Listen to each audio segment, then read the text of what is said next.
maa min bɛ kuma fana fana ani ɲɔgɔn cɛ Abdul Aziz Sidibe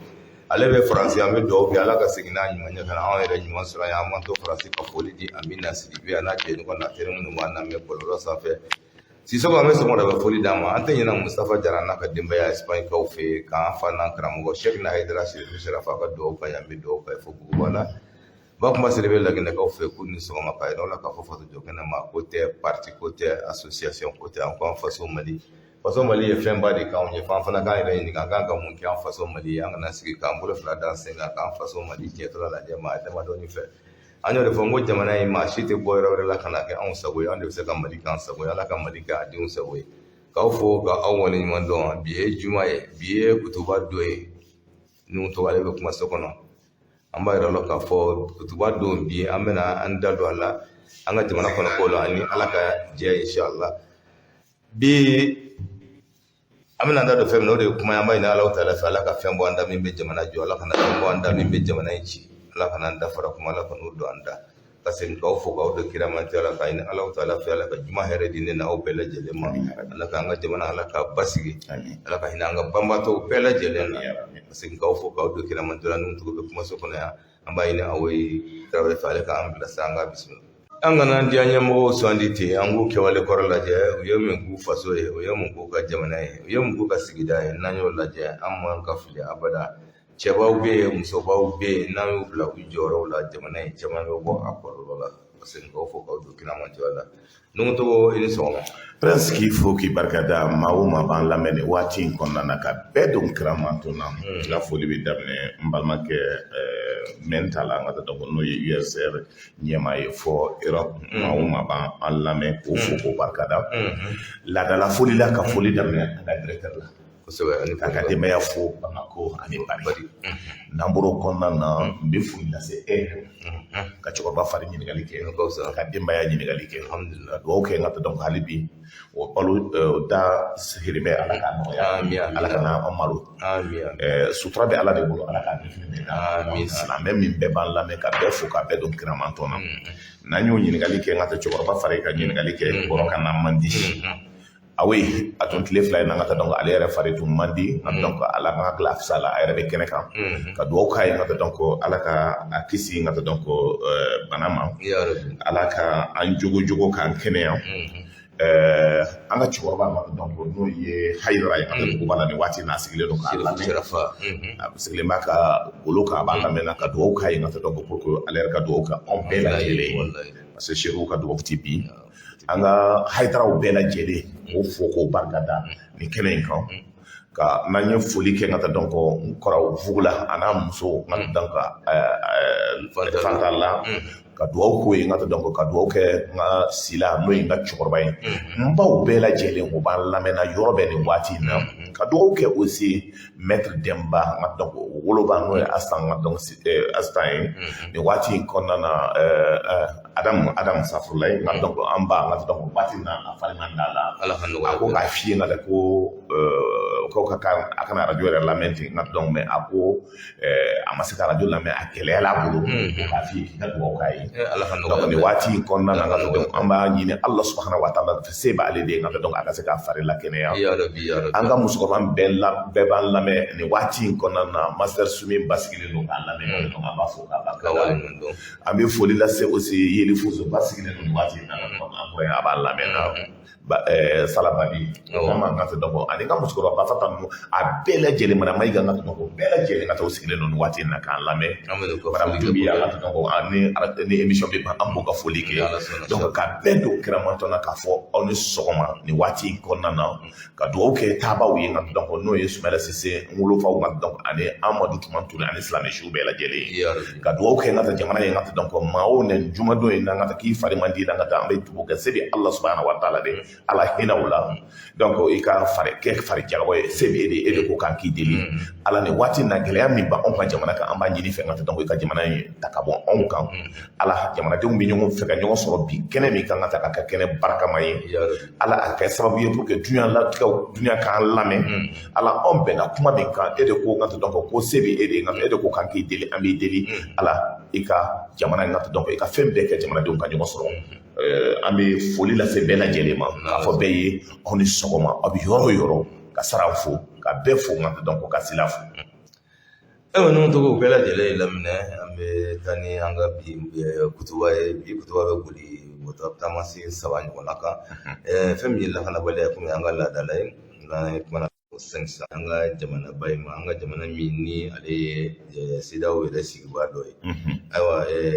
kɔlɔlɔ jumɛn bɛ se ka bɔ o la an bɛ se ka bɔ o kɔnɔna na cogo jumɛn na wulikajɔ minnu bɛ ka kɛ diɲɛmaa fɛ an bɛna an da don olu bɛɛ lajɛlen na ka sɔrɔ ka kuncɛ ni bɔli min bɛna kɛ bi n b'a dɔn a tɛna kɛ bɔli nɔgɔmani ye bɔli den bɛɛ bɛ sɔn ka bɔ bi ka bɔ la mɛ o kumana n'o an bɛ taa ni an ka lakanabaliya ye donc k'i fo k'i barikada n'i ye jateminɛ kɛ bi an bɛ yɔrɔ min lakanabaliya nin semaine in kɔnɔna na kibaru min b'an bolo ŋa ka dɔn a kɛra cogo cogo a fɔla caman fanga fɔla ka bɔ a la donc o b'a yira k'a fɔ baara bɛ kɛla armée bolo cogo min ŋa ka dɔn a baara ŋa ka tɛgɛrɛ bɛ se ka fɔ non o bɛ baara la o bɛ baara la n'i ye jateminɛ kɛ a ka ca ni semaine damani ye ŋa ka dɔn k'a fɔ hali bi ŋa ka dɔn gɛrɛntɛn de kɛlen don maaw kan ka dɔn ko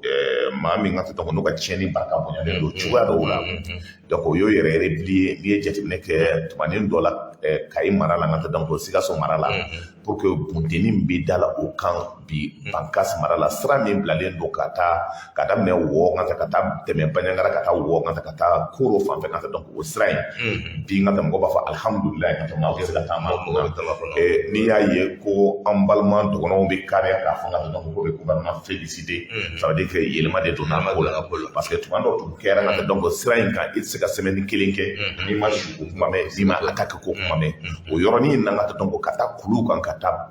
a bɛ fɔ min ma ŋa ka tu kɔnɔna na o y'a bɛɛ larawe a kɛra cogo cogo an ka militaire damaniw an ka militaires tora la mais ŋa ta o ye faali min da maaw kan ŋa ta nin waati na a ka taa ni 300 ni kɔ donc jateminɛ kɛra k'a fɔ bi Sofara mara la ŋa ta dɔn ko i b'a dɔn Sofara mara ye tilankɛ yɔrɔ ye mais koroli bɛ yala o ka Sofara mara de la nin waati in kɔnɔ komi ninnu kɔnɔna na o b'o yɛrɛ ɲini na ŋa ta dɔn ko kɔnɔna na jateminɛ kɛra k'a fɔ a bɛ fɔ min ma Kulukoro ŋa ta dɔn ko o tun tumani dɔ tun kɛra o tun ye yɔrɔ minɛ armée ŋa ta dɔn ko koroli da o kan Kulukoro mara la ŋa ta dɔn ko kulu min bɛ yen donc o ye min bɛ o la ŋa ta dɔn ko o ka mugujugu ye ŋa ta dɔn ko jateminɛ kɛra k'a fɔ aussi laban ŋa ta dɔn ko gɛlɛya in ŋa ta dɔn ko a taara ka tereke o kan o b'o yɛrɛ ɲina donc o b'a yira k'a fɔ armée bɛ disposition min kɔnɔna na armée ye hakilina kura min ta baara min bɛ kɛla n'o hakilina kura ye an bɛ se ka tare fɔ a ko la parce que min dɔn ka jateminɛ kɛra k'a fɔ baara in ŋa ta dɔn ko a bɛ somɔgɔ sama bɔ donc ni o y'o hakilinaw ta k'a lajɛ insécurité ko la ŋa ta dɔn ko o ni ŋa ta dɔn ko ka partenaire o n'o ye Rusiw ye ŋa ta dɔn ko bɛ baara in kɛla cogo min a kɛra cogo cogo bɛ ko ɲɛdɔn parce que min de kɛra ŋa ta dɔn ko gɛlɛya caman kɛra ŋa ta ka tɛmɛ ye o gɛlɛya ŋa ta dɔn ko o bɛ hakilina sigi di bi ŋa ta dɔn ko kɛcogo la o ye jateminɛ fɔlɔ min kɛ ŋa ta dɔn ko o ni tubabuw bɛ baara o baara kɛ ŋa ta o y'a tigɛ ŋa ta dɔn ko tubabuw la c'est à dire fɔlɔ ŋa ta dɔn ko Mali armée kɔnɔna na i b'a sɔrɔ ŋa ta dɔn ko hakilina o hakilina bɛ ta réunion o réunion bɛ kɛ i bɛ tubabu sɔrɔ a camancɛ kɔnɔna na donc o b'a yira k'a fɔ i ye insécurité ko in na ŋa ta dɔn ko gɛlɛya min donna ko la aussi hali kunna sini o ka avion min nana a fɔra ko avion kana don avion taara diyagoya Gawo pour que ka se k'a fɔ ŋa ta ko n'o ye hakilina dɔw bɛ yen ŋa ta dɔn ko Mali armée minɛ kura min b'an bolo ŋa ta o b'a yira k'a fɔ n'i donna armée ŋa ta dɔn ko sira min bɛ yen o dontɔ la ŋa ta o ye ka avion ampoule bɛɛ faga ŋa ta dɔn ko sira in kɔnɔna na o don appareil kura min b'an bolo ŋa ta o sera k'a dɔn avion min don ka tila ka numéro ta ŋa ta ka tila k'a fɔ ŋa ta dɔn ko nin don ŋa ta dɔn o y'a yira k'a fɔ faransi ye ko n'o continue na ŋa ta o bɛ min ɲini ŋa ta o b'a sɔrɔ ŋa tila kunun ŋa ta faransi ye accord de défense ko kuma min bɛ yen ŋa tila ko n'o don ŋa ta k'olu bɛ fɛ ŋa ta k'a ka jɔ donc an ka maaw ŋa ta dɔn ko le commandement militaire français ŋa ta o ye lettre ci an ka maaw ma donc ministre chef d'état-major ma bi o hakilinaw bɛ jagabɔ la pour n'a ka ka jɔ pour que Mali ka se ka hɛrɛ sɔrɔ a jɔli ŋa ta dɔn ko an man kan ka disposition wɛrɛ ta la an ka sɔn a jɔli la pour que Mali ka se ka hɛrɛ sɔrɔ bi an bɛ fɛ ka bɔ o bolo cogo cogo bɛ fɛ k'an koro insécurité ko la pour que o de yira anw na k'a fɔ ŋa ta ko baara bɛ kɛla cogo min o insécurité ko de warala ka na se ŋa ta dɔn ko an terikɛw ma ŋa ta ne ye jateminɛ kɛ Benin nin semaine tɛmɛlen ŋa ta maa 7 ŋa ta dɔn explosive la ŋa ta dɔn olu yɛrɛ sara jateminɛ kɛra k'a fɔ polisi dɔw fagala ŋa ta aussi Burkina Faso nin ko in kɔnɔna na ko yɛrɛ gɛlɛya ŋa ta dɔn ko hakilina wɛrɛ bɛ di la a ko la mais nin semaine in kɛra semaine in basigila dɔɔnin ŋa ta dɔn ko tiɲɛni kama parce que min don ŋa ta dɔn ko o ma se ŋa ta ko warali min bɛ kɛla ani tiɲɛni min bɛ kɛla o ma se k'o kɛ nin waati kɔnɔna na an bɛ foli lase a ka armée nationale Amu fo wali mondo avion mi ni ale na ni ayira ka foko aduna ni Mali ko ni Cote d'Ivoire kana Malila ka jingawo ko telefaminon kumba kono no marfawiye ani aywa be commando wantaro me mercenaire ko kumba kono yo fenga ko fuma fora aywa am nga baraka ni mi banga jaw fana taka abla jebera jelinga no isan bolt alifana afari mandala biya masika ambe duwa kai ngata do ka togo ambe duwa kai ngata do ala ka fari no ya mi donc akara chigo to ara betla ka takatla ay abera manda sizara be ka son be ari sire merci ala kan no ya aywa no to go hukumu konna na ka fo waira ka fo sisa la kana balia alhamdulillah parce que nyori afo fana fe ko mawo fana be commencer ka tu ko chigero la donc waira ka fo ko anga mawu ustigile de tugune kam an kono sisa ko willa ka tu nyini ko ka daga uchi u ya be raso chama julo kana na so zuri ya fa mala ko daga chama chira na ko gele abi na da hakil na wala donc nja te na nya me fana ka fo ko ma do were ti ka fo ko lute bora fe comme fawdi ambe do ko amba farsa ala ko ke tanye ala ka jemna ina basira be kambe di donc angana to toro kanga jemna soro asigile nyana no to kam tananga projet flana no ye siria woka nyangidi minu ya takanyesi malima nyangidi nu to ko esaka abla minanti man kono nana prince ngat dongo baro ba be ke ngat dongo nyangli ani nyangli ko ta ngat dongo membe nyangli ko ngata be ta baraka ci men sero na baro ba be ko de ka biti ni foki barkada jatimene kera ka fo nyangli min kera ngat dongo gele ya na nyangli la baraka ci wala la bi mi hakli jigi kuma do la ngata dondo ne Amadou Touré sigilen ala ka hina la aka so aka tabalika akone ma togo ko Côte d'Ivoire parce que comme mes leçons d'état fait ngata ale be on kala donc konna na mi temena adamadia konna na be se ka fon onye dondo na ka ke pour que anga se ka ngaton hakli di akonna donc c'est pour cela moi attitude tu es kalansoye attitude tu me ngata hakli na chamadi an sigilen dondo ayi cantonnement akone ma ko togo ko crise mi kera Côte d'Ivoire o tun sonné i mois président Alassane Ouattara ye ma bila kana fonye ko an ka fɛn bɛɛ kɛ ngata donc ka grɛntɛ ta ka si Côte d'Ivoire ma BCEAO ngata donc ko ka compte datugu ka fɛn bɛɛ kɛ ngata donc pour que Côte d'Ivoire ka se ka isoler o be kɛlɛ nɔgɔya olu bolo pour que Laurent Gbagbo ka se ka bi ale ko a ma ale IMOA ɲɛma président de l'IMOA ale fɛ ngata donc IMOA ma dabɔ o kama IMOA dabɔra de ka jamana koloso ɲɔgɔn na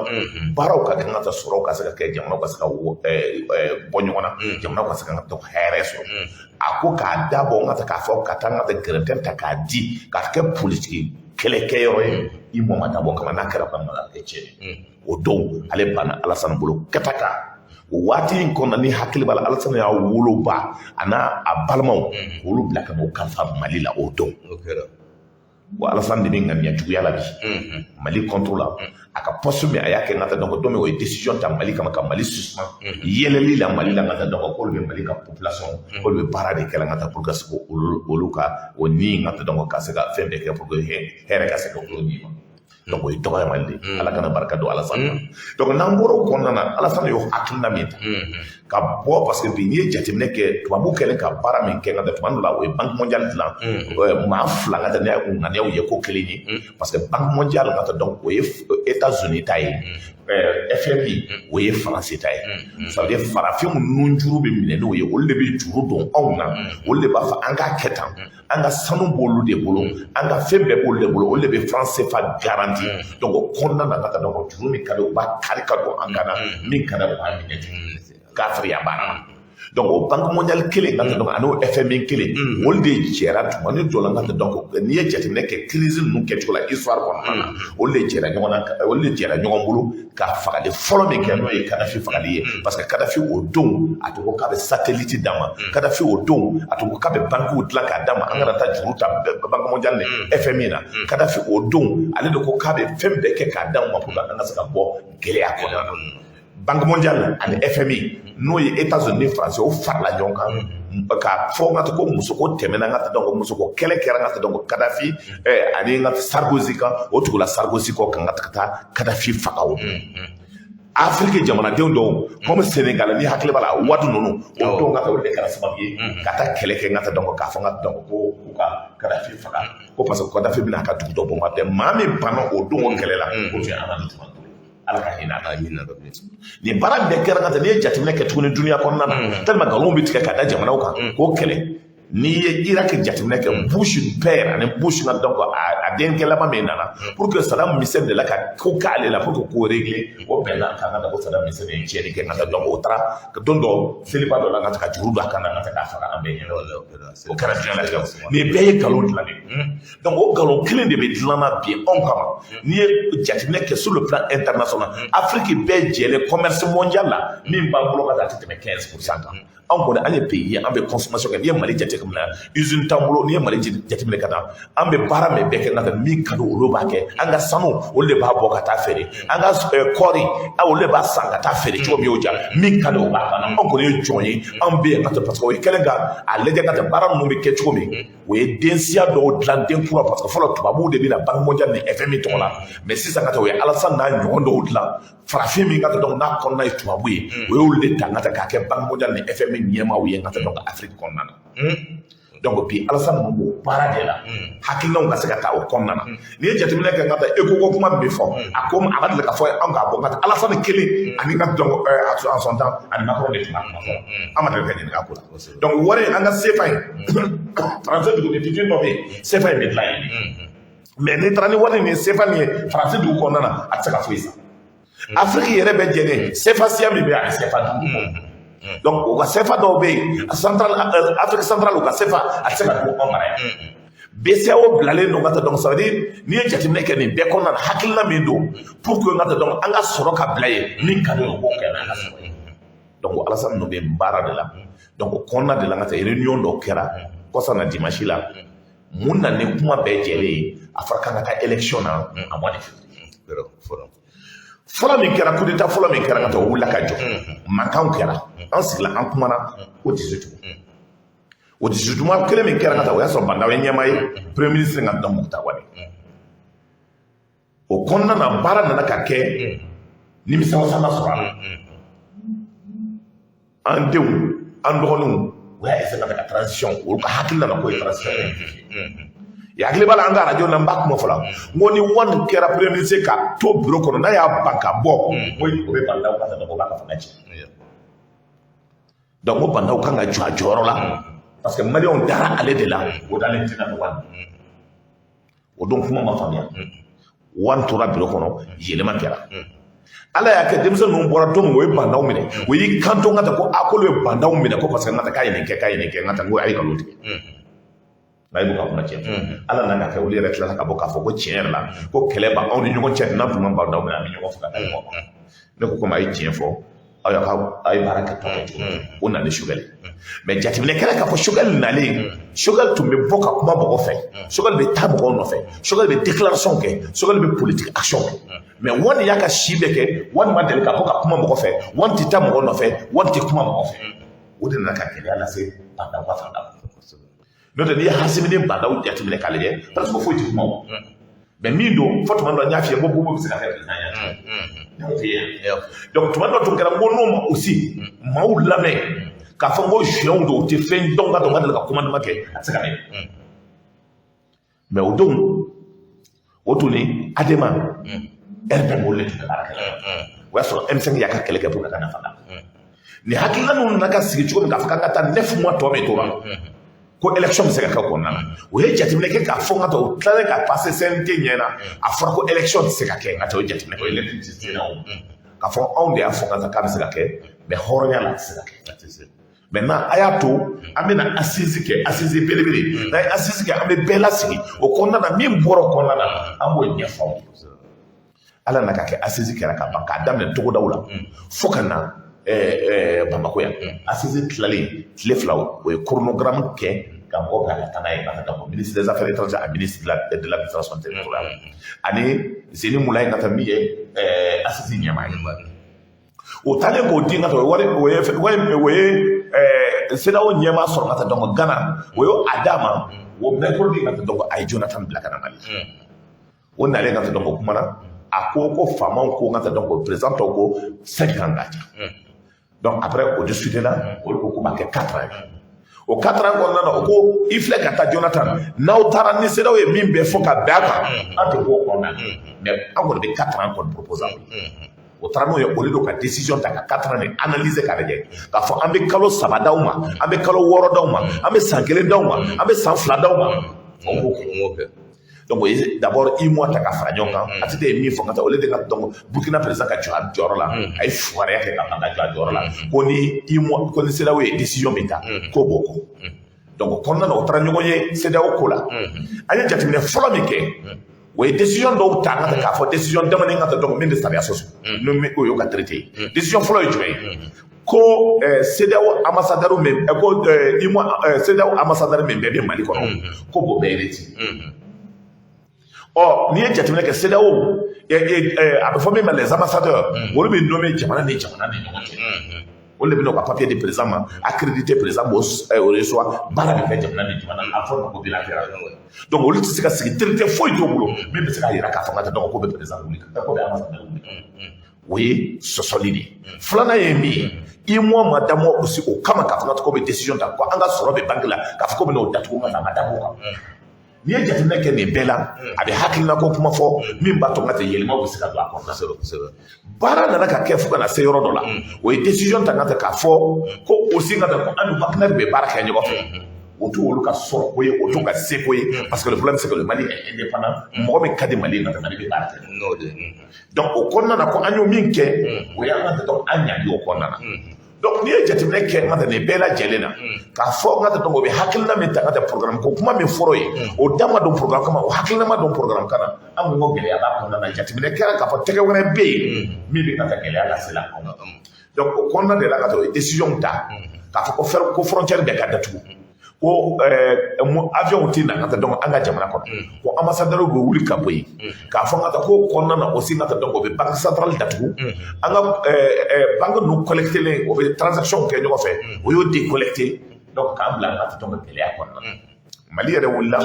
Assimi tɔgɔ la donc a wulila ka déclaration kɛ sani Assimi ka déclaration kɛ jateminɛ kɛra k'a fɔ conférence de presse kɛra ministre bɔra so fɛ ka taa donc a ka sɔrɔ sen ka taa fini na porte-parole du gouvernement Mayiga ka taa donc hakilina min bɛ yen ka taa ko hakilina ko kuma fɔ k'a fɔ k'an tɛ jɛn n'a ye ka taa ko min kɛra ko sariya min taara ka taa hakilina min taara a ma bɛn ka taa donc ça veut dire ka taa donc a bɛ sariya sɔsɔ kɛ donc o kɔnɔna na o bɛ na lajɛ ni Mali ti bɔ CEDEAO ani IMOA bɛɛ donc o hakili jagabɔ ka taa b'o kɛra o hakili jagabɔ filanan min bɛ kɛra c'est que an bɛ jɛn n'a ye ka taa riposte kan ka dilan baaraw kan ka kɛ cogo min pour que Maliyɛnw ka kɛ danbe sɔrɔ parce que an bɔra jamana min na an bɔra jamana ba de la danbetigi jamana an bɔra hɔrɔnya jamana de la n'i ye jateminɛ kɛ nin bɛɛ kɔnɔna na yɛlɛma min kuma bɛ fɔla kɔnɔna na ani sɔrɔ min kuma bɛ fɔla kɔnɔna na a bɛ hakili jagabɔ ko kuma bɔ donc o baara de kɛra ka taa donc ministre bɔra ka kuma ka jɔ ministre bɔra ka kuma ka jɔ président de la république ka donc o yɛrɛ bɔra pour s'adresser à la nation donc président de la république bɔra k'i adresser nation na ka mun fɔ fɛn fɔlɔ a ko hakilina ninnu kɔnɔna na bi baara min bɛ kɛra cogo min o ye décision min ta a tɛ adamadenya kuma fɔ o ye décision min ta hɔrɔnya tɛ o ye décision min ta janfan don o ye décision min ta maa wɛrɛ tɛ ka nin décision ye e ka Mali bɛ jɔ a jɔyɔrɔ la wa Mali tɛna taa kunna suru anw ye jamana an ka jamanadenw bɛnna min kan n'o ye assise ye k'a fɔ an ka kuma min an y'a kɛ ka tɔ d'o ma o man ka kuma jate an de b'a fɔ an kan ka ladon cogo min an de b'a fɔ dɛmɛ kan ka k'anw ɲɛ cogo min olu tɛ se ka taa sigi u ka yɔrɔ la ka taa min ka di o ma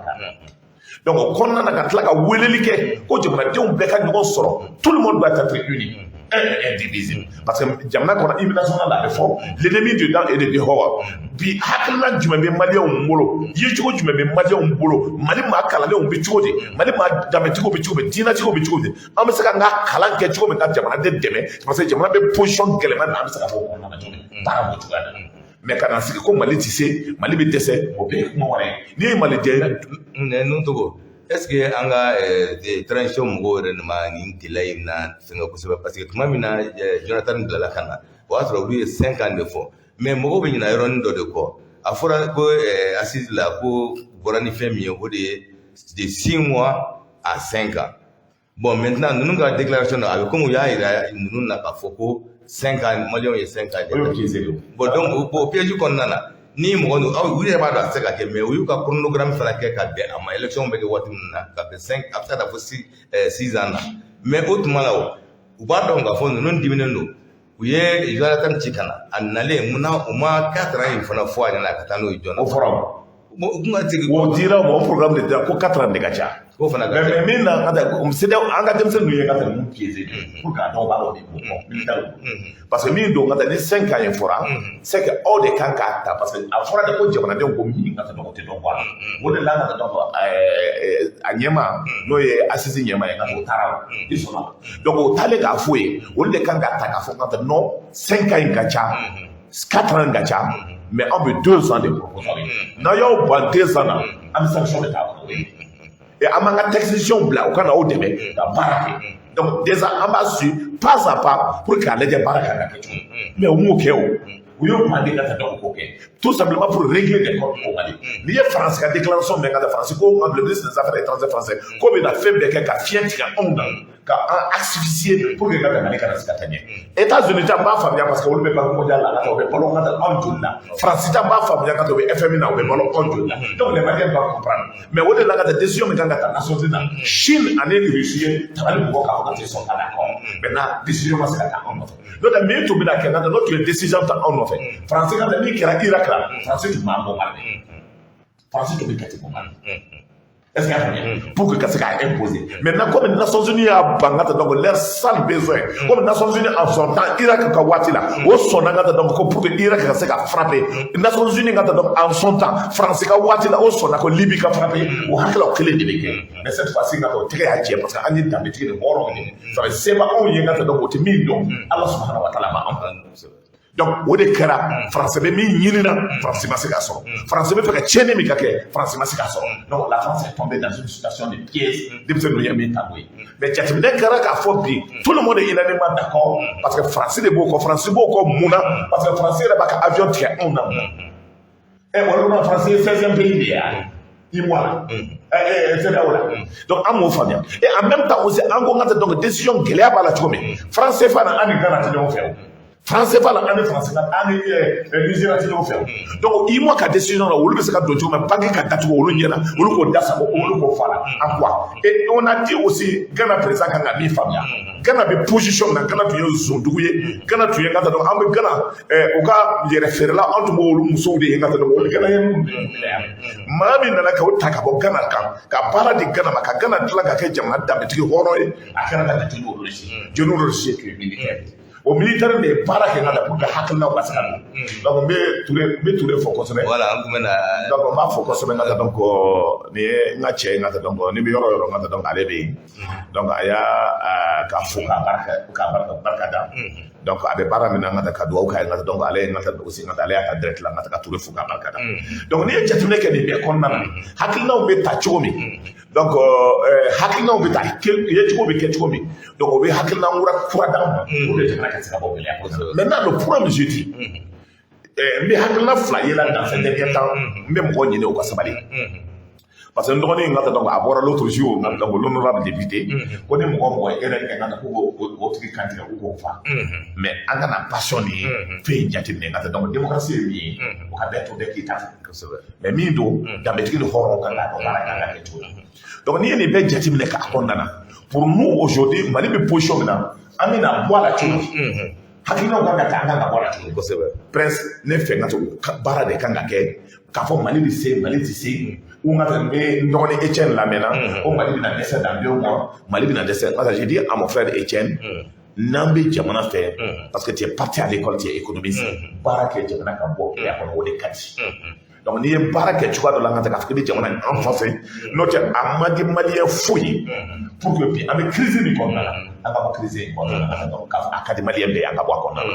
hakilina min bɛ yen k'a fɔ an bɛ se bɛɛ b'a dɔn k'a fɔ an tɛ se mais n'an tɛ se an bɛ baara de kɛ mais Mali tɛ se ka kɛ jamana ye presque an bɛ taa an da tubabuw ɲɛkɔrɔ k'a fɔ a y'a kɛ Ala n'a kira kama Mali dɛsɛnna a y'a k'aw fa n'aw ba kama a k'anw dɛmɛ se t'anw ye an ye jamanatigi de ye an ye danbetigi an ye hɔrɔn de ye an ka jamana bɛɛ la k'a daminɛ Sikaso ka taa Kayi ka taa n ka donc Kulikoro ka taa n ka donc Bakasina mara ni Korona maraw la ka taa Kadɔnugu la ka taa Nord la bɛɛ ye kɛlɛ kɛ n ka tubabu ka pénétration ka baara kosɛbɛ an ka duguw de la i bɛ tubabu bolo ye ka taa kɛ dugu ye parce que min don an ma sɔn tile kelen tubabu ka don ka taa ka taa seko ye jamana ka taa dɔn histoire b'a fɔ olu yɛrɛ b'a fɔ ko pénétration gɛlɛyala yɔrɔ min ka tɛmɛ yɔrɔ bɛɛ kan o ye Mali donc o Mali tɛ se ka taa i da ka delili kɛ jamana ka malo n ka ka delili kɛ a tɛ jɛbɛ c'est pour cela n ka taa hakilinaw kɔnɔna na min kɛra tile fila na o ye nin ye donc mais bi CEDEAO bagala anw ma IMOA bagala anw ma parce que min don olu yɛrɛ bɛ Mali kɔnɔ k'an ka taa élection na ka taa élection ko in jateminɛ ka lajɛ Mali ka sécurité bɛ yɔrɔ min k'a fɔ an ka taa ko élection bɛ se ka kɛ yɔrɔ min na ka taa sika sɔrɔ ni bana sinon ka taa sur les 19 régions région fila ɲɔgɔn ka taa donc o dɔrɔn de ka taa donc o bilalen don an élection bɛ se ka kɛ yɔrɔ min donc la communauté internationale aujourd'hui la France et l'Union européenne comme l'Union européenne yɛrɛ de bɛ CEDEAO financer o y'u ka fugariya yɛrɛ de ye parce que l'Union européenne de bɛ CEDEAO financer IMOA ka taa donc ça veut dire mɔgɔ tubabuw de b'a financer e bɛ fɛ k'i ka danbe hɔrɔnya ta n ka taa mɔgɔ wɛrɛ de bɛ e financer fugariya la donc n'olu ko k'i min kɛ o de kɛ aujourd'hui il est important que an k'a faamuya k'a fɔ seuls les Maliens peuvent travailler k'an yɛrɛ libérer mais k'a fɔ k'an bɛ se n'a y'a fɔ k'an bɛ se nkalon don mais n ka taa gɛlɛya kɔnɔna de la an bɛ baara kɛ pour que an ka se ka bɔ a la. mais Togo an y'a yira k'a fɔ fana ko maliden dɔw fana bɛ yan minnu yɛrɛ fana ye CEDEAO ci bila CEDEAO ma pour que u bɛ se ka gɛrɛnden in o kɛra kɛ kosɛbɛ. Ismaël maliden minnu y'o ko kɛ fana a yira an ka faamaw k'u bɛɛ tɔgɔ b'u bolo quoi. Ismaël ka taa donc n'o ye bi ka taa n'o tun bɛ baara kɛ Ibrahim Boubacar Keïta ka comment il s'appelle présence là n'o Ismaël kelen ka taa donc n'o tun bɛ baara kɛ aussi ka taa k'o de porte-parole ye bi donc au niveau ka donc des partis ko olu bɛ ka taa ko pour une transition dessus Ismaël kelen de y'a fɔ ka taa k'u ka décision ta contre le Mali parce que ne ka taa ne ye tubabu jateminɛ kɛ o ye Ismaël kelen de tun bɛ PDS la ATT ka waati la ATT ka fanga ɲɔngɛrɛ la a bolila IBK nɔfɛ IBK ka fanga ɲɔngɛrɛ la a tun bɛ bandaw ka conseiller la o ye Ismaël kelen ka taa b'a disi bɔgɔ bɛ ka taa k'a bɛ lafiya bon ko danbe de hɔrɔnya la ka taa ko ka fɛngɛ gosi nka bi n bɛ barika danbe Ala barika da tuma dɔ tun kɛra nkalon tigɛla ka da Sumayila la ka taa IMOA ko fɛngɛ la ici ka taa ka fɔ ko Sumayila ko embargo ka kɛ Mali kan Sumayila tɛ a bɛ lahara bi ka taa a ka tiɲɛ segi la maa jamanaden jugu min bɛ yen ka taa ko embargo ka kɛ bi kunun maa min tun bɛ kulela ka Sumayila kɛlɛ donc bi n ka taa olu de b'a la ka fɔ Mali kɔnɔna na ko embargo ka kɛ Mali kɔnɔna na o den jugu ka taa o faden jugu ka taa donc les ennemis dedans donc olu don mais néanmoins nous les traitons avec beaucoup de démocratie mais pour donc u k'a faamuya k'a fɔ n'i faden ba bɛ jamana min kɔnɔ n'i ko dugu ka bin ka taa bɛ bin i faden ba la. Siga t'o la n kɔni o jɛlen don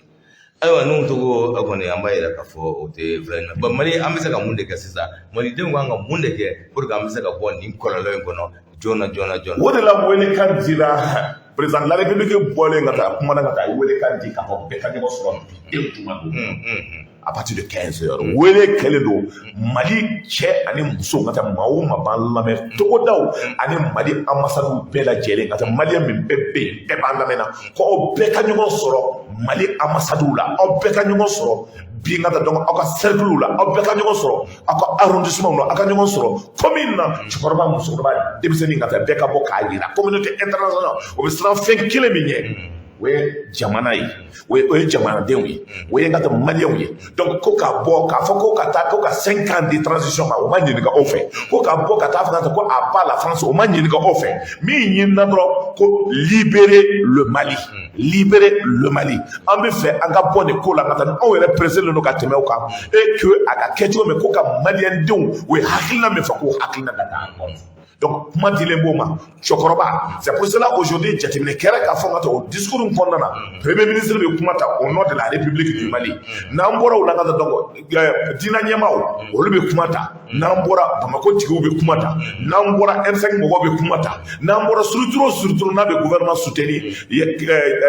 yɛrɛwolo tous ces jeunes là ka taa donc bɛɛ bɛ kuma ta ka taa ka kuma Mali tɔgɔ la Mali ka hakilina ye min ye ka taa k'o fɔ k'o yira communauté internationale n hakili la bi baara daminɛlen don aussi retransmission kan ka kɛ antenne na en direct pour que maaw k'a faamuya ka taa jamanadenw bɔra ka taa donc hakilina min bɛ yen pour s'adresser aux Nations Unies pour s'adresser ka donc à la communauté internationale pour s'adresser à tout le monde o de la bi n ka taa donc nin waati in kɔnɔna na sani n ka taa donc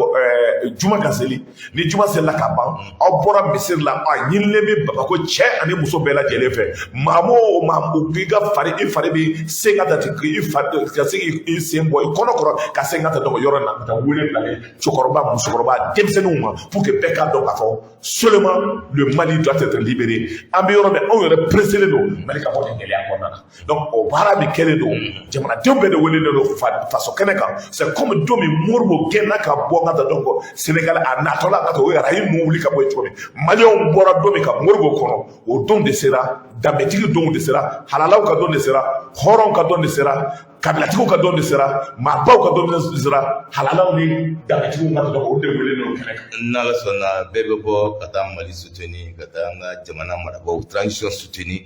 ani an bɛ se ka bɔ gɛlɛya kɔnɔ cogo min na n'o cogo bi juma ma ko ni juma sigi ni juma an bɔra juma parce que an tɛna fɔ juma ka jigin n'an tilala dɔw bɛ juma seli dɔw yɛrɛ ko ko taa juma seli ka donc avec Umaru jusqu'à présent le ministre ka donc ko an ka taa juma seli maaw ye min sera ka taa kɛnɛ kan donc min bɛ se ka juma seli ka na o bɛ yen ni min aussi sera ka taa juma seli ka taa kɛnɛ kan ka taa donc o bɛ yen o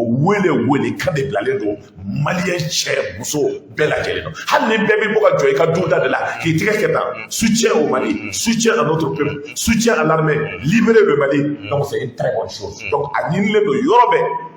ni juma jiginna Mali yɔrɔ bɛɛ aw ka ɲɔgɔn sɔrɔ ka taa donc faamaw ka daga da la pour que ka se ka jamana in ka taa bɔ bolo la donc o de ɲinilen don. Ayiwa n'o togo transition sanction yi a bɛ se ka kɔlɔlɔ jumɛn lase malidenw ma a bɛ se ka kɔlɔlɔ I n'a fɔ dumuni fɛnw fanfɛla la gɛlɛya sugu jumɛn bɛ yen n'a bɛ se ka lase malidenw ma. Kɔlɔlɔ n ka taa donc je ne pense pas que n ka taa donc ça veut dire n ka taa donc et puis I ye kuma min fɔ n ka il est important k'an ka wele kɛ ni n'an ye halalaw ye n'an ye danbetigiw ye n'an ye hɔrɔn ye k'an bɛ lahara de ɲini maa o maa nin waati in kɔnɔ fɛn min b'i bolo n'i ye dɔrɔmɛ fara kan lahara ŋa ta I bɛ don jahanama kɔnɔ I ye kafiri de ye I ye kafiri bɔnjɔn de ye I ye kafiri bɔnjɔn de ye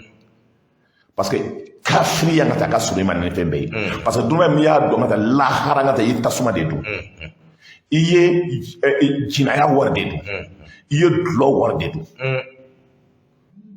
I ye adamaden sogo de don hɔrɔnti ye danbetigi munna jamana bɛ position min kɔnɔ ni gɛlɛya kɛra n ka taa donc mɔgɔw kan k'a dɔn k'a fɔ an kan ka jamana de dɛmɛ silamɛya la n ka taa a fɔra ko Ala subahanahu wa taala bɛ maa ɲini ka fɛn kelen min na I ka jamana ko bi ko gɛlɛya bɛ jamana kɔnɔna na commerçant dɔw bɛ yen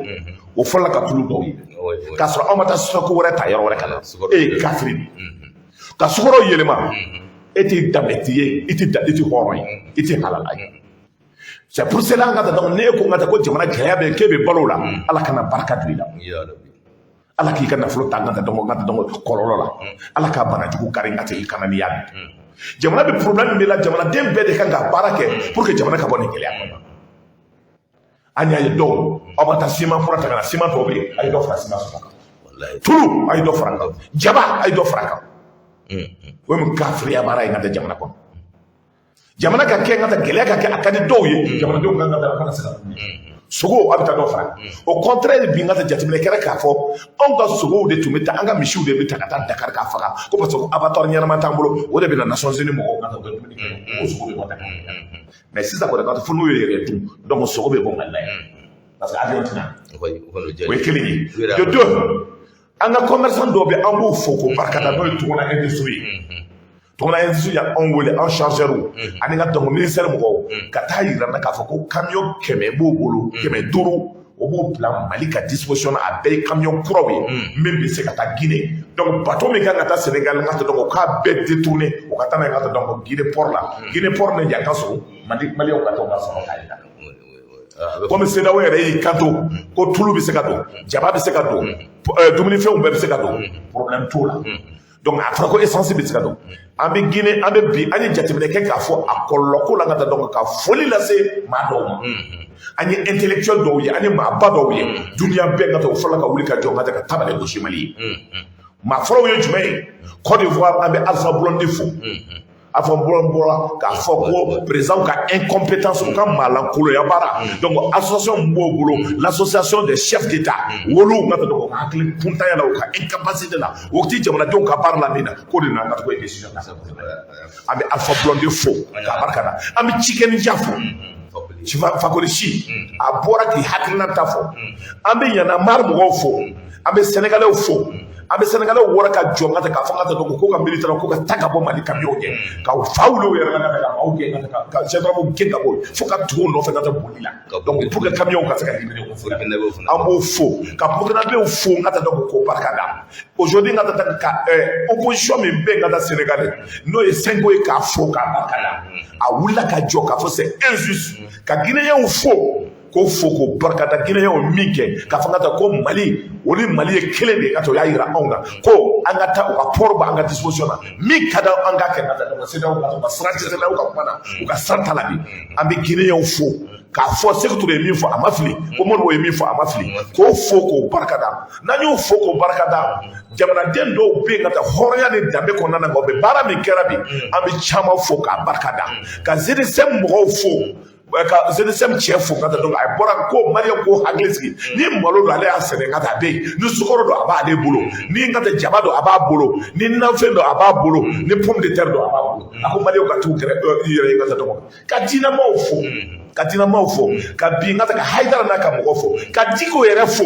diko bora ngata ka kuma ka malion wole ngata ka kuma fo être uni jone be nati fo ka chrétien nyema fo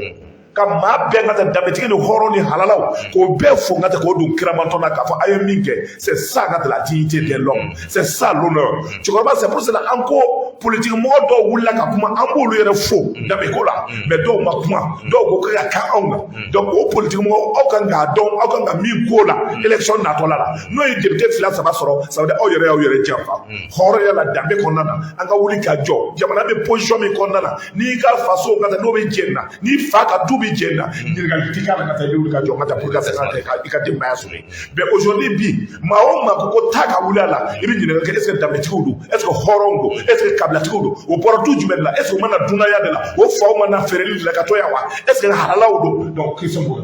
mais Mindo, Jamna de Nuan, Sobel, Ahmed Foli lassé, chef de Nyoroma, Kafoka, Barkada, Bi Akambo Bikumata, Namwara, Kakane Fonga de Dongo Fesegu, Nano Foka, Barkada, alors le premier moment, Bébé Barlaka, Jamna soutenu, Amo Foko Barkada, journaliste de Baraka, la maison de la presse, Niema, Mba Foya, Keneka, Kafoka, Barkada, de Baraka, Aïka, comme mo ngata ni ma jamana defandira ni bora ni kungo soro ale ka franta la do be jaw no lo matew o be ma ngata ko be ngata donc gouvernement ta o ma ngata donc ko be malita o yo ka émission ke ngata donc yake boro da ko de o ma so ngata ma malila parce que be silo do ka be kono maliko la ni banka jokola jamana be pusho mi kono ni banka jo jamana kola jamana be dambe ya komina ni joka jo konana horo ya ko be ambala ni banka jo konana ni ale ka gasirima donc aujourd'hui prince amekouma bla c'est la mobilisation de tout le monde tous les fils de ce pays, tous les hommes de ce pays, dignes, honnêtes, sincères qui aiment le pays, pour l'amour de ce pays, doivent être direct, tenir donc sur le drapeau, faire face au drapeau, prier pour le Mali, pour que Mali fasse une bonne situation. Mais nous, pour rassembler les gens, est-ce que l'autorité de Mandogama, au concert de la stade là, fait la 26 mars là, je crois qu'au final, on va vous savez, c'est symbolique. C'est symbolique. C'est symbolique. Donc symbolique, il y a même pas de parce que les monuments tout se gardent là, c'est comme corps de se fait dans la donc comme dans les baraques comme sous bas de pan. Donc maintenant, na bise abade a pousser gata.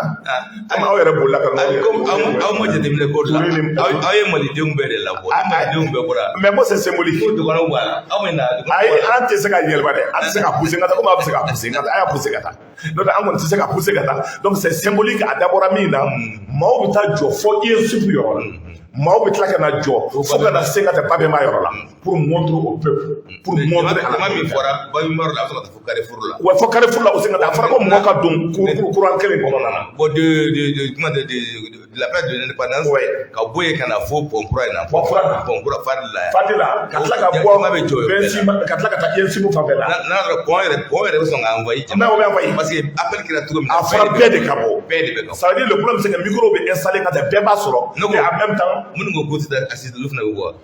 ukanga bo jamana kodo ana bo jamana kodo ukanga bo parce que le problème aujourd'hui chama ko ngata ko malika sanctionné après Mali sanctionné o le remo la kodo ko ma fota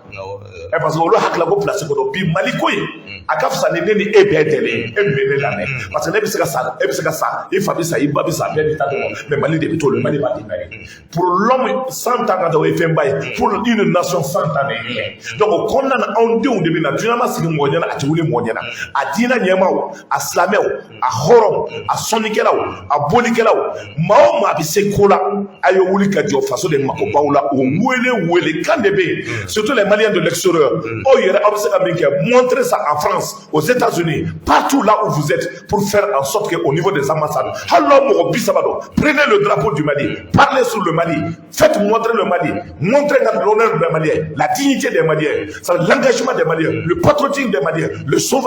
comment sauver le Mali comment sauver l'Afrique partira du Mali donc kɔnɔna na baara min bɛ kɛ la bi pour moi c'est salutaire jamanadenw bɛ kan ka fo pour an bɛ yɔrɔ min ka taa pour que la mobilisation soit monstre a ka yira an ka taa ɲɔgɔn communauté internationale que nous sommes solidaires et nous voulons en faire à quelque chose mais parce que nous avons été avant que les autres ne soient là. N'ayez jamais qu'aujourd'hui il y a seulement quelques années 50 ans il y a seulement 70 ans la Côte d'Ivoire n'existait pas. Bouaké faisait partie du Mali. Bobo Dioulasso faisait partie du Mali. Le Ghana faisait partie du Mali. Il y a des bêtes qui ont hakilna kodo pour que tu viennes à cette position là. Donc avec bien fou bien barakana. Donc nous connaissons parce que avec possibilité de parce que comme Erdogan est au Rambolo c'est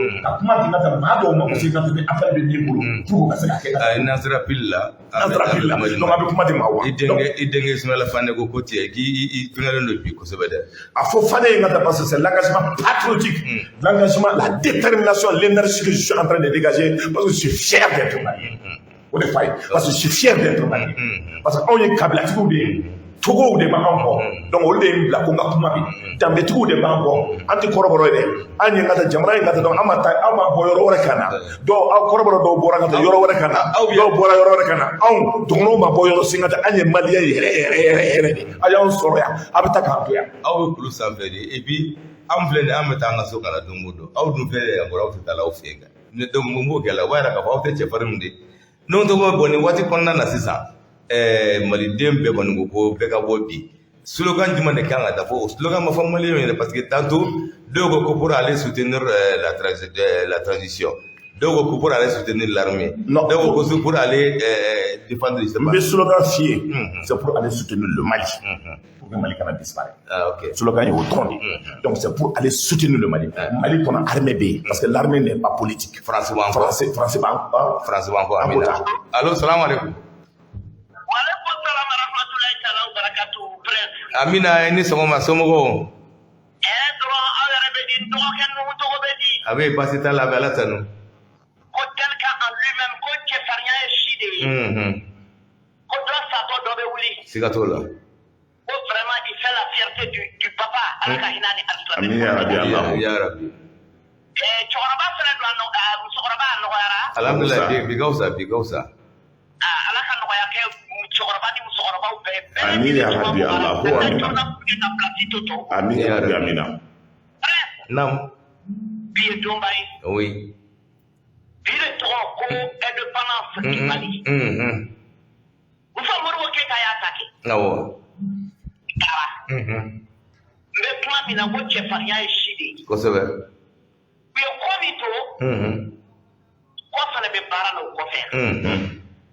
ne b'a ɲini maliyɛn bɛɛ lajɛlen fɛ cɛ fara muso ka denmisɛnnin fara mɔgɔkɔrɔba kan bɛɛ lajɛlen ka bɔ i ko kɔnɔkuru Prince tɛ se ka da la ne jatigiw n bɛ dugu min na n'o ye Faransi ye n jatigiw sirannen bɛ nin rassemblement ɲɛ cogo min u sirannen don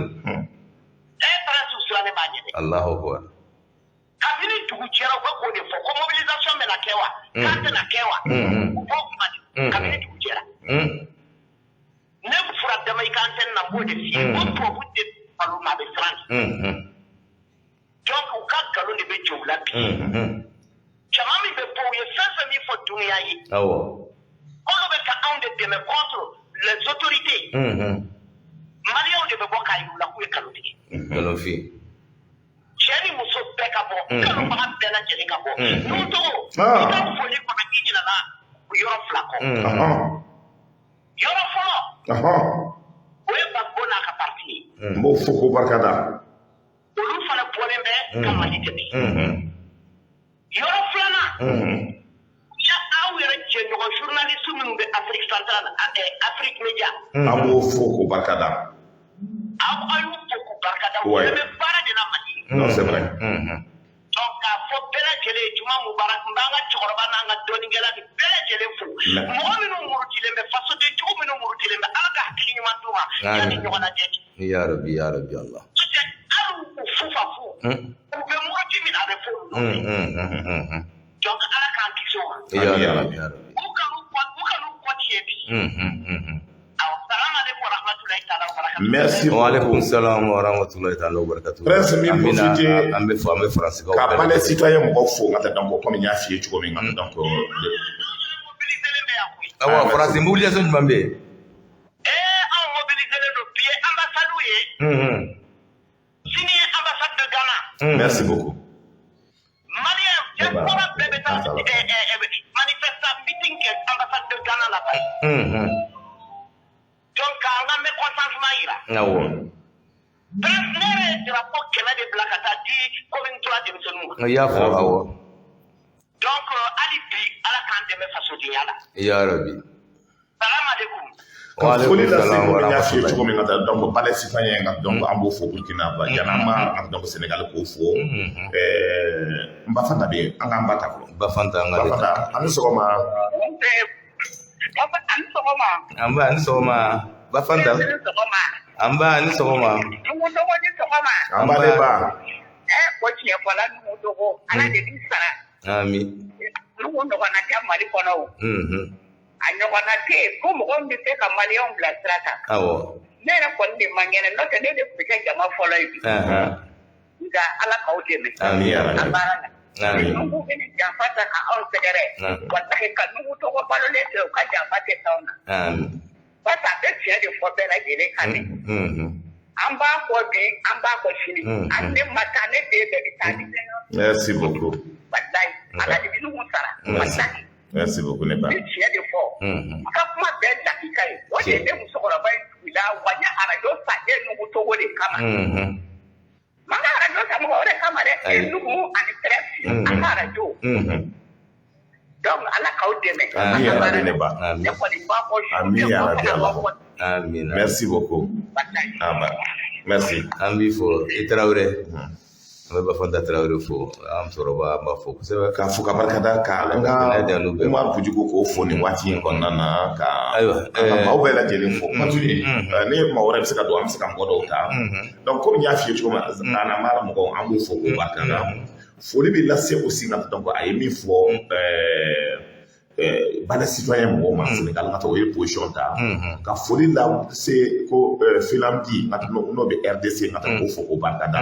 les jeunes Burkina Faso k'o fo k'o barikada mémoire Thomas Sankara k'o fo k'o barikada foli bɛ lase aussi nka donc mouvement politique mouvement sans Burkina Faso nka donc ka foli lase OPA nka donc n'o bɛ Burkina Faso ka foli lase leaderw ma nka donc n'o bɛ Côte d'Ivoire nka donc k'o fo k'o barikada ka foli lase professeur Mamadou Koulibaly ma n'o bɛ Côte d'Ivoire k'o fo k'o barikada ka docteur Rali Bilia Burkina Faso k'o fo k'o barikada docteur Zongo Sila nka k'o fo Sénégal ka da nka ni kuma wɛrɛ bɛ maa min bolo ne bɛ fɛ ka dɔn ka dɔn ka dɔn madame tanti madame Mayiga b'a fɛ ka don an k'ale fana ta o ta alo ye an bɔ bɔ ka sira sɔrɔ bi alo salamu aleykum salamu aleykum i Mayiga salam mashallah an ba Mayiga hɛrɛ d'an ma ami ya rabbi Ala ka bato ladi ami ya rabbi Mayiga Ala ka n'o kɛnɛya ami Mayiga arajo tigi a n'a ka denbaya ami ani fréquence jama bɛɛ ami Mayiga aw ni ce aw ni baraji Mayiga aw ni jolibata Mayiga n'o togo Mayiga aba n'o togo Ala de b'i sara Mayiga mais i ye kuma kelen kɔni fɔ mɔgɔ tɛ se a jɔrɔ ka tila ka toli jɔrɔ nɛgɛ sɛbɛ ne bɛ wele k'o to o dɔrɔn de fɔ Mayiga parce que a y'a jɔrɔ ka tila ka toli kɔni jɔrɔ o kɔni kuma t'a an bɛ dugawu de kɛ masa jabaru jɛjɛ wali kiram rasulu barika kuranɛ barika wali dugawu bɛ barika ami ya rabbi Allah dibi ni dibi Ala ka dibi fara ka bɔ ami ya rabbi Allah ne dugawu de kɛ merci beaucoup aw bɛɛ ni cɛw ni baraji merci Mayiga k'i fo k'i barikada tanti madame Mayiga an b'a fɔ k'i ka téléphone a rappelé numéro ka parce que mɔgɔ bɛ fɛ ka don 20 20 29 74 78 dɔ bɛ n bolo yan président t'o la. Ok Musa fana b'a fɛ ka don. Alasan Musa ka don. Allo. An sɔgɔma tonton Nutogo. An b'a. Nba. Kuma b'i bolo. Ala ka laɲiniw sabati. Ami yarabi. Ala ka Mali taga ɲɛ. Ami yarabi Allah. Fasodenjugu ninnu Ala k'u daga bɔ an da la. Ami yarabi. Walayi. Merci. N'Ala sɔnna an bɛɛ bɛ ɲɔgɔn sɔrɔ yen. A wele de nalen don ka taa dɔn a bɛɛ ka ɲɔgɔn sɔrɔ yen ka ni Ala sɔnna. N'Ala sɔnna. Merci beaucoup. Ala ka tile hɛrɛ d'a ma. An bɛ Musa ta Espagne. Allo. Oui, allo, mon frère. Musa fɔ Espagne kɛ o. Oh, ben chauffeur bien, alhamdulillah. Bismillah. Ça va. A kɛra fama ye. À quelle heure ça va? L'occupation, souvent. Oui. Oui. Il est pas fallu pour M. Togo, président Togo. Merci Moussa, ça va? Oui, et la bataille. Ah, très bien. Et général Bougoula. Merci beaucoup. Tu l'as vu là? Ayen de kɛlɛ am tula ye ni kɛlɛ ni faransi ma bɛɛ ka bɔ an ka dugu la. An t'an yɛrɛ sɔrɔ. Kosɛbɛ. O kɛra. Mais sisan mɔgɔw commencera ka fɔ. Ni Ala sɔnna n'an ye min yira u la bi. Ni maliyɛn n'an bɔra ka jama bɔ bi. Bɛɛ k'a ye. Kuma wɛrɛ bɛ fɔ. Ni CEDEAO wulila que vous allez me expliquer pour le peuple car vous l'avez calculé quand a bɛ population civile protéger. E hakili la marifatigi ni kɔ bɛ fɔ a ka marifa t'u bolo. A bɛ se joli ma? A bɛ se anw de ma bɔ. E k'a lajɛ k'i bɛ fɛnw tigɛ ayi ka frontière datugu aw ma. Ka tila ka na sigi Faransi kɛra k'a ka décision ta k'a ka fɛngɛ aérienne interrompue. A yiralen tɛ de n'an bɛ k'u yɛrɛ yira kɛnɛ kan. Oui. Est-ce que olu de sanctionné la fɔlɔ? Olu de y'embargo ta kan wa? N'i ye minɛ bila ci min na i tɛ se ka kɔfɛ olu yɛrɛ bɛ bɔ ka tila k'i yɛrɛ ye. Donc n bɛ fɛn fɛn fɔ an ka autorités ye n'u yɛrɛ tilela dɔrɔn u bɛna bɔ an bɛɛ lajɛlen sigi kɔrɔ. Non, réglé ko kuma t'a la. U ka continuer nin ligne na. Ka Faransi bɛɛ a ka nin ni ninnu ma bɛɛ n bɛ segin ka tuguni. Mali t'a yɛrɛ sɔrɔ. Kosɛbɛ. Il faut absolument ça. O de tun bɛ fɛ ka fɔ je vous remercie. Merci Moussa an bɛ Espagne kaw bɛɛ lajɛlen fo. 20 29 74 78 an bɛ foli di Malikura web TV. An b'a ni sɔgɔma. O diyara n ye. Amin.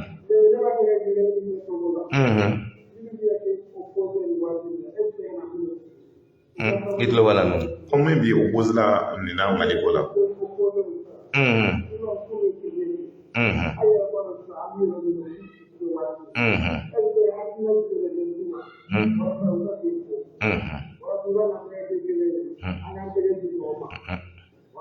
Merci beaucoup.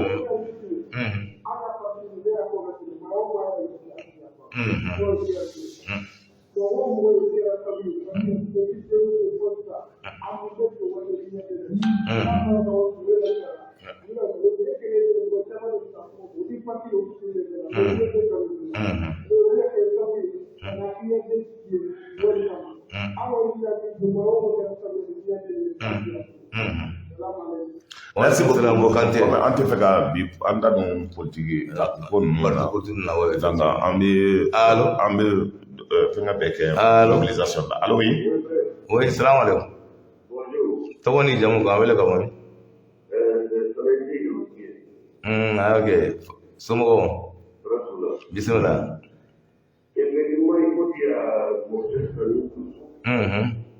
Que la sécurité commence à venir un peu de Togo. Merci beaucoup. Je viens de passer.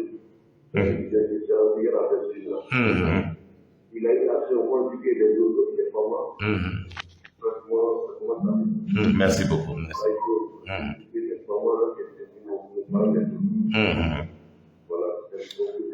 Merci beaucoup. Merci beaucoup pour le témoignage.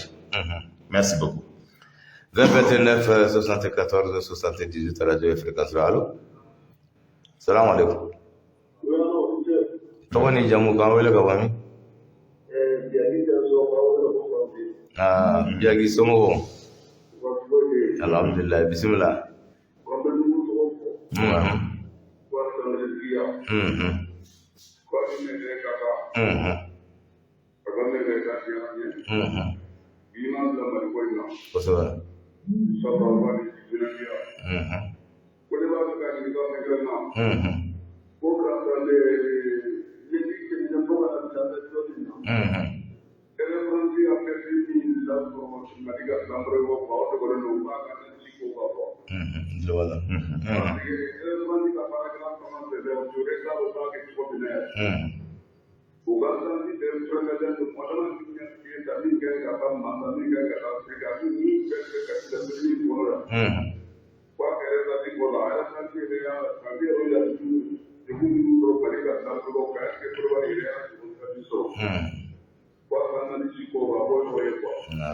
Ni Ala sɔnna.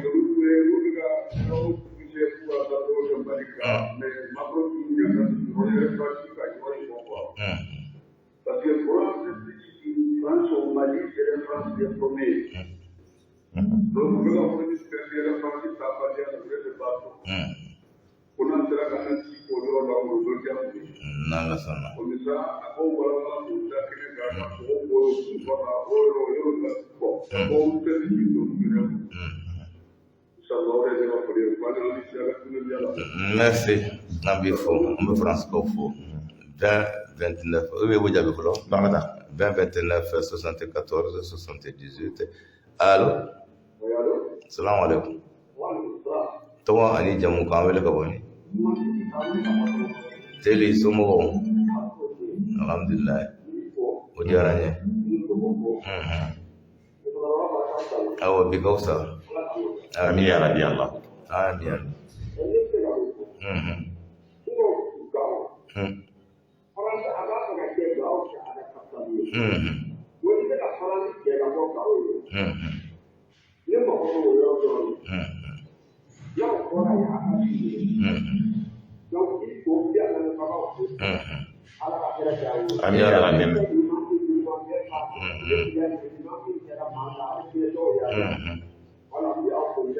Merci beaucoup. Merci beaucoup. Et télé 20, 29, 74, 78. Allô? Salam alaikum. Awa, reste la somme. Aha, awa bismillah. Ngajaranya. Atlo bila. Maiga.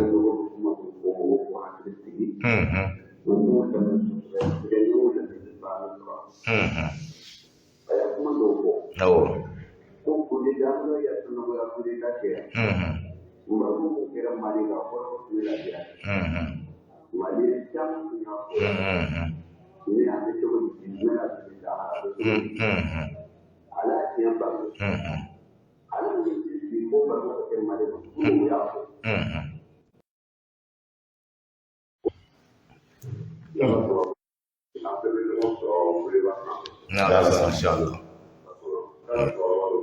Merci beaucoup. Merci à Bifo. Il veut nous dire bien, On va continuer. Allô? Il veut la résumé. Ah oui. Alors, bismillah. 20, 29, 74, 78, Radio Fréquence Royale. Allô? Bonjour, ça va, Somo? On est déjà mon camp avec le Kabami. Hein? Ah, Ablay. Ça va, Clabanko? Amba.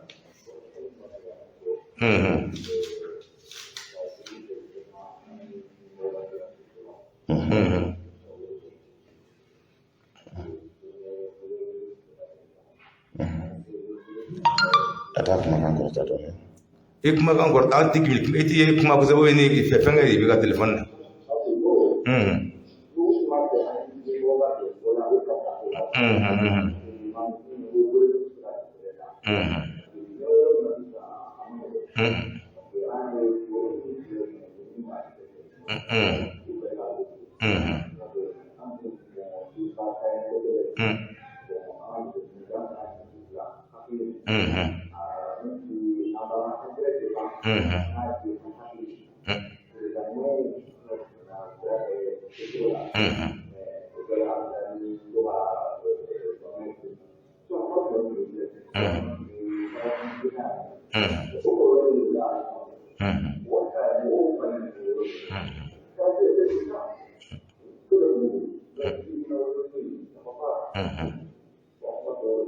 Voilà, ça, non, merci.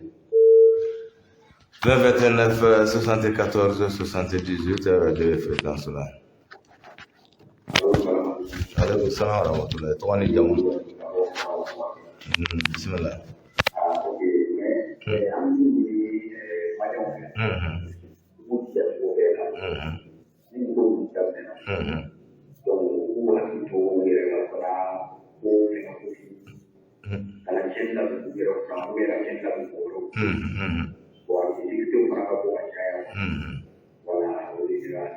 Merci.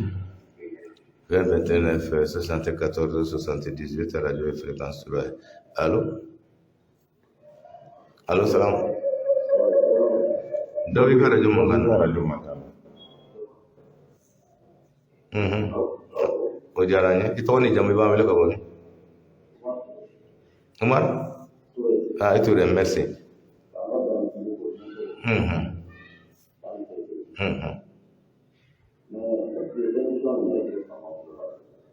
Émission ya.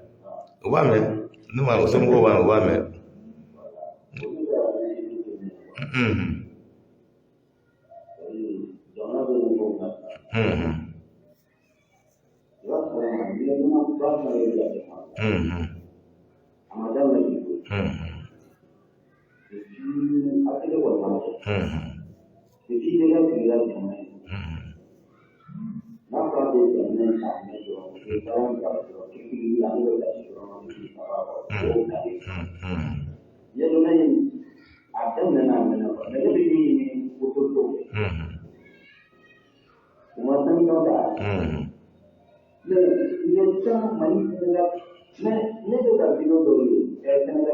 Nderga. Itu lo kesha ngono sina wati be kasede. E wora buma go fo Senegal. Andu me buma go angoro de. Giga ibe ngali mi ke num to le ko ke. Tradition. Sanguru kana wala.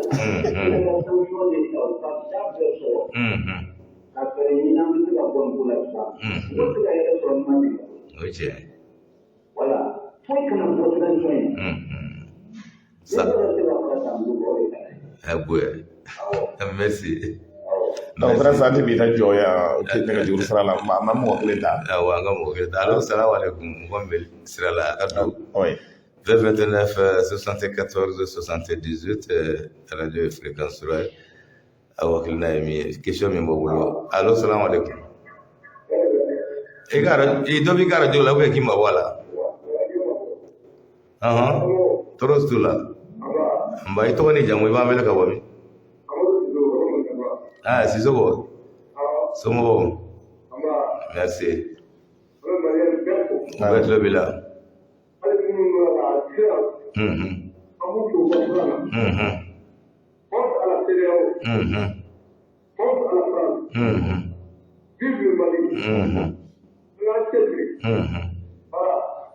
Merci beaucoup.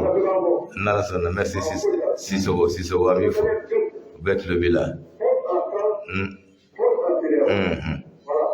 Merci. Donc, les clubs ont une contribution. Avec contribution, c'est pour cela que nous faisons data. C'est des contributions au dira. Donc, on a folie là, c'est bel élément. Mao manga donc t'as donné une question de retenue parce que déjà Atlantique ben attendé à y contribution. Donc, à belle contribution donc à belle fouca belle barcada. Donc, on a Mao ban l'année mais wati qu'on a donc en beau fouco barcada. Donc, ko do wa ko total ni fen saboter pourquoi pour France ka produit saboter. Moi je crois que amaso au niveau na fola parce que ya ni malien ni parce que Afrique que total do ira ka ko mali don malien chama de malien total no chama ye malien de voilà malien de bal donc akana ce n'est pas amaso au niveau là on va tout il faut cambier de yinina si à sera au jagirada parce que on fait cambier faut effectivement il est important que Mao ka famille station no ko kana se ma kana tieni ko parce que Mao mali tieni ke bi e mali jude nguni ko sebe ça dit il est tout ka bara de parce que déjà au kele ngam ko do blanga ta ka saboter like ka yira ka kanti se bara la donc Mao mali dona position kono pour nous donc i bɛ faransi de ka baara la i ta anw ka baara la et donc maintenant gouvernement tɛ se k'a fɔ maaw ka bɔ nin waati in kɔnɔna na k'a fɔ k'i bɛ bɔ i bɛ taa tiɲɛ k'a sɔrɔ gouvernement de bɛ sécurité kɛ bi baara min bɛ kɛ la o y'a yira k'a fɔ k'an tɛ se ka mobilisation de kɛ o mobilisation de bɛ yira la journal la k'a fɔ k'an tɛ se ka mobilisation kɛ maa o maa n'i taara maga mɔgɔ wɛrɛ ka minɛ na c'est que i ye bandit de I bɛ minɛ kɛ datugu parce que mɔgɔ b'i bila la maa si ma fɔ ka mɔgɔ ka bila min kan ka kɛ pour le moment ka taa dɔn a ye to autorité kɔ a ye to maaw kɔ ka taa dɔn baara ka kɛ mais charge min dira ka taa dɔn aw bɛ na an bɛ bɔ parce que min don ka taa dɔn station sel de tɛ don tilankɛ bɛɛ ye maliyɛn dɔw de ta ye ka taa la louer donc français ninnu ta tɛ donc n'aw nana k'a fɔ k'a bɛ baga olu ma k'o kari c'est que maliyɛn den dɔw de bɛ yen fantan dɔw de bɛ baara kɛ pour mɔgɔ balo aw ka dahirimɛ de ye donc a kana s'o ma donc ni an kan ka min kɛ don min na o bɛ fɔ mais pour le moment rester derrière ni maa o maa taara maa wɛrɛ ka fɛn kari ça veut dire i b'a sɔn ka i bɛ fɛ ka i profiter ka suɲɛli de kɛ n'i y'a kɛ donc ça l'état va s'assumer n'i y'a kɛ i bɛ taa kaso la i ma kɛ Mali ko kama i y'a k'i yɛrɛ de kama donc an bɛ se ka baara kɛ ka sɔrɔ an ma tiɲɛni kɛ donc il est très clair le message doit être très clair pour tout le monde a ye bɔ mobilisation ka kɛ tout le monde doit sortir pour que notre jamanadenw ka se ka o yɛrɛ sɔrɔ ne la donc an bɛ taa message la an bɛ sɔrɔ ka message dɔ b'i bolo an b'o fɔ olu fana ye message de salutation de Biram Jarasi k'a b'i fo Alu Badara Samake Sajaja k'a b'i fo Ismaila Fane Drissa Badiala mon père k'o b'i fo ani i ka attaché i ka fɛngɛ fulakɛ in ka donc i ka attaché a ma se ka bɔ ba a b'a fo ka wala bɛɛ ko k'u b'i fo bɛɛ foliw dɔrɔn de kɛ merci an b'an baw fo ka sɔrɔ ka baro k'a kuncɛ donc n bɛ foli daminɛ internet la maa o maa an branché nin waati in kɔnɔna na k'o bɛɛ fo k'u barikada n b'a daminɛ Pujugu Saran ma sœur Fatumata Balde Kulubali Gawusu Alassane Touré Alpha Mamadi Ekone Omar Pujugu Fatimata Tal Meta Jakarja tout le monde donc internet ka bɛɛ fo k'a barikada jeliba banaba jelikɛ o fo k'a barikada ka Bernard Tapé fo ka donc Baduma radio na y'o fo min dɔgɔmuso ma Saran n bɛ Saran gosi Saran fo donc ni bɔra o la n ka donc ka Ali Kɛmɛsogo o fo ka Sori Jakite fo n ka l'ancien maire Laurent n'o ye n kɔrɔkɛ n ka donc n'o tun bɛ ORTM na n ka donc bi a bɛ Sɛngɛlafiɲɛbɔ la n ka Jakite k'o fo k'o barikada ka Burama Kulubali fo ORTM cɛ ani muso n ka k'o bɛɛ lajɛlen fo nin waati in kɔnɔ Alassane Yombele n'o ye n frère ye n ka donc n'o ye directeur ye ORTM na k'o fo k'o barikada ATT ORTM na n ka k'o fo k'o barikada Isiaka n ka k'o fo k'o barikada madame Sinayogo Fatoumata Dambélé 300 logements la association pour le développement économique des femmes k'o fo k'o barikada Mohamed Sako Sanfila k'o fo madame Jakite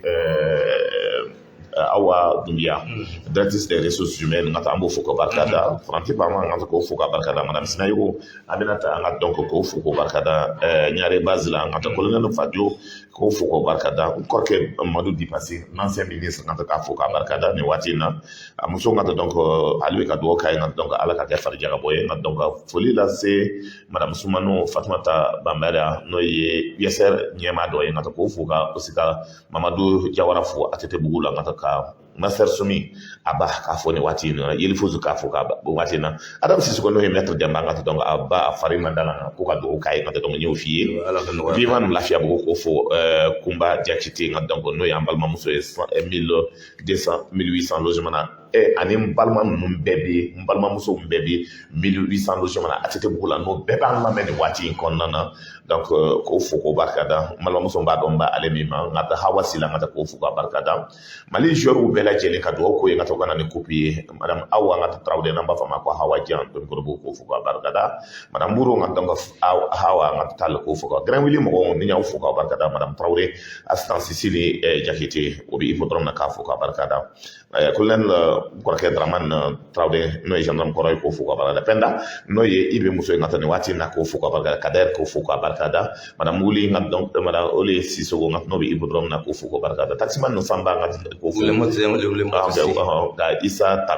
Tapo fo n ka donc honorable Mancini honorable Nya Dansira k'a cɛ n ka donc ko o y'a fɔ dɔn an ka donc an bɛ dugawu k'a ye n ka donc a bɛ filiation na nin waati in kɔnɔna na grand sœur n ka donc ala ka hinɛ a la n ka donc tout ce que n ka donc aussi adamadenya la aw ye min kan ye a ye kɛlɛ ko la ngata donc ala ka ye samaniya ye donc muɲu mun b'a kɔnɔna na ala ka muɲu ngata k'a di a den tɔw ma ngata donc sutura min b'a la ngata donc ala ko sutura bila se an bɛɛ lajɛlen ma amadu tuman ture furumuso ngata donc ne lobo n'o ye ne yɛrɛ ka fɛngɛ ye bi ngata ko fo ko barika da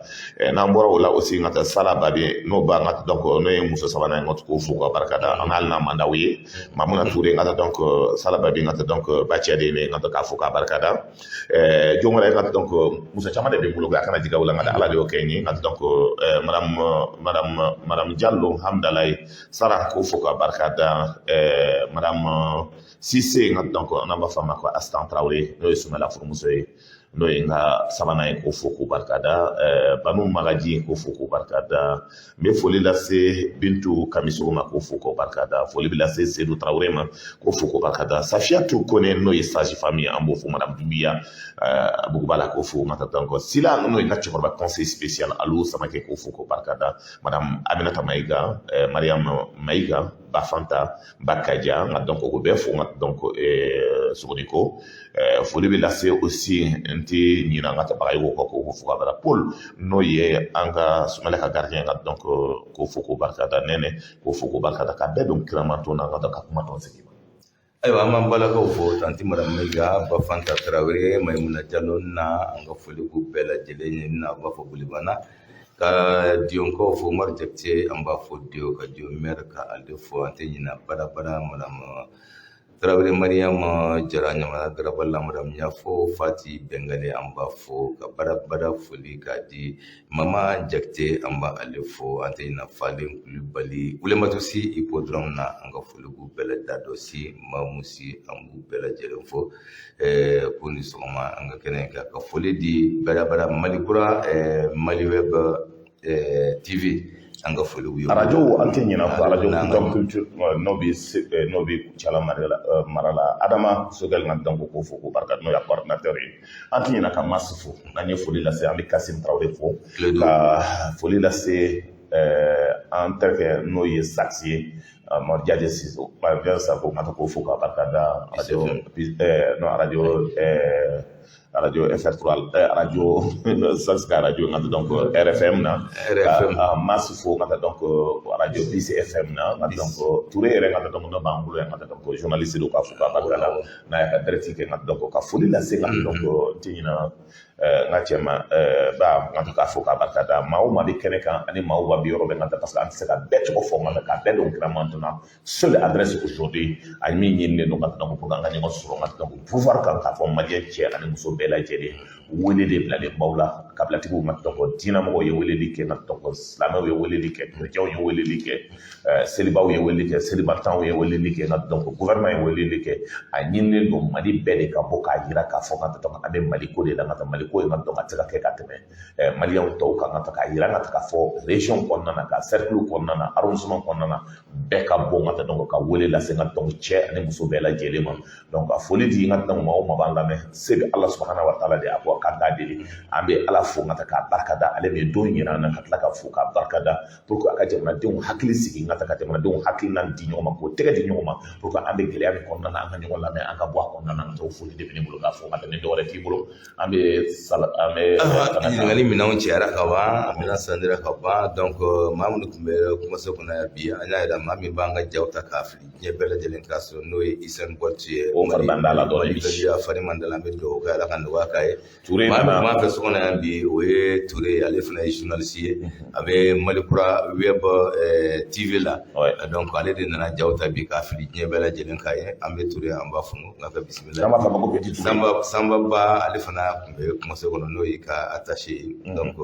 an de tun bɛ kumaso kɔnɔ aw ye fari yɛrɛ ka dɔn hakili afisa la dɔɔnin ka dɔn k'a fɔ k'a dɔn da an ka cɛkɔrɔba n'an ka musokɔrɔba ka bɛɛ don kira ma tɔn ala sɔnna o kɔnɔ bi ta donc an ka fatiya ta an b'a fɔ a ɲin'a la o tɛ fɛlɛ k'an ka jamana Ala k'a basi yarabi Alahu taala cɛ fɔ kan bɛɛ minnu bɛ sen Ala k'a sabati an ni ɲɔgɔn cɛ ami yarabi bismillahi rahmani rahim alhamdulillahi rabbil alamin arrahmanir rahim maliki yawmi din iyyaka na'budu wa iyyaka nasta'in اهدنا الصراط المستقيم صراط الذين أنعمت عليهم غير المغضوب عليهم ولا الضالين